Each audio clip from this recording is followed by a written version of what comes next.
So, jokes and shit talk aside, it probably even doesn't matter for which generation I would speak. I speak for myself, and by the looks of it, for many others as well. So, if we resonate, we resonate. But I don't speak for everyone. And then I also don't speak to everyone. If it touches you, if it addresses you, if you find yourself in this, great. So Generation Z, Generation Alpha, boomers, and all of this stuff. Honestly, it's not even that important. What's really the most sticking out problem, I think, these days is just this wokeism and general cancel culture. So when I was younger, let's say around 15, 16, internet was already a thing, but it was still more or less accessible to the richer part of the population. So most of us were reading books and stuff. Generally, I would have considered myself in the past to be leftist. And just because things changed and I changed, it doesn't mean that I'm now leaning to the right either. It doesn't mean anything at all, actually. What the point I'm trying to make is here is that as someone who was a punk rocker, and I organized, actually helped organize and did save a couple of organizational issues on first couple of Antifa festivals in Slovenia, for example.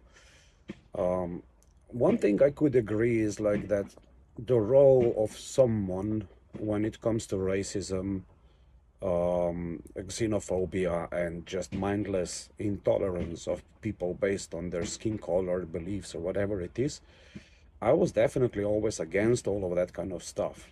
But now realizing that when you're against things, you're constantly at war with something that just does continue to progress very slowly.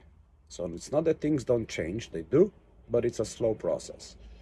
The point I'm trying to make is that I've learned even back then, when we are canceling out each other's opinions, feelings, and all of these things, just on the basis of the fact that I don't like something or you don't like something, and we stop listening, we stop caring what the other person has to say, we stop learning ourselves, and we stop teaching other people.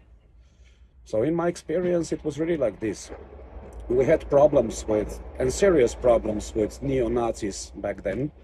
There was loads of violence and all of these things. They were attacking the gay clubs. They were attacking immigrants. They were attacking us. So sooner or later, because it's a small town, we would end up again bumping into each other with these people, but maybe it was one-on-one, maybe it was at a moment when they got a little bit outnumbered. And I personally always said we should never be aggressors and attack people, even those kind of people. And it actually worked for the most part. So let's say 6 out of 10 of those that I spoke to have basically converted, so to speak. They opened their minds, they started to think differently. And then the only way we can actually learn something from each other, whether it's from the generations or from the opposing sides and all of these things, is to listen to each other, to really pay attention, to take care what people have to say, not just so we can respond to them, not just so we can react to them and insult and offend them or whatever we do, but to actually have a communication and dialogue to see if we can make any kind of progress with those people at all. If not, it's also okay. I mean, at the end of the day, you can't hope to change everyone, and especially not with this kind of attitude that I can witness nowadays, and it's really making me sick. So I'm gonna put up an analogy. Imagine you're walking in the garden and you have a bunch of different flowers around you. And there are flowers you like, and there are flowers you don't like. Now imagine that what you're doing with your actions, with this cancel culture, is literally going to the flower you don't like and just stomp it out.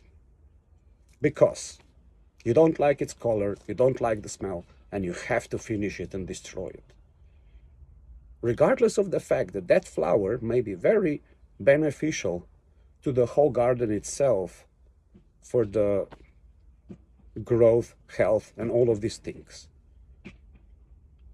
There's so many different flavors of all of us. There's so many different colors of all of us. And there's gonna be always so many different opinions on any kind of matter. It's actually the exchange of the experience between ourselves that counts. When you look at nature, every living being, regardless of their role in the whole structure and the food chain, is still in balance with the nature. The only beings that don't refuse to be in balance with themselves and the nature and each other is us. And predominantly, in my opinion, the more modern generations, which are trying to tell us and the generations before how fucked up we are. Well, we know, and we took it to ourselves to try and fix what we did wrong and what we learned wrong about ourselves and the society and the history and all of these things, even though it wasn't our fault. We take responsibility to change ourselves, to heal ourselves, and to appreciate what's around us. So please tell me, dear little kids, why is it so difficult for you to understand that at least until the age of 25 up to 30, you're not even mature enough, your brain is not mature enough to actually comprehend what you are saying to yourselves with all the damage you're doing in the garden you're stomping so happily? I hope you have received this message well, because most of us really mean well for ourselves and for you. So there is no point in division, hate, anger, fear, and all of those narcissistic tendencies that are being imposed on the rest of the society by the psychopathic system itself. It's as simple as, really, you don't need to wake up for me. You need to do it for yourself. Otherwise, the future is in their hands, not mine and not yours, as it should be. I really have best hopes for all of you. And with my heart, really good intentions, even when I talk some shit in your face. Take care of each other and yourselves and everyone you care about.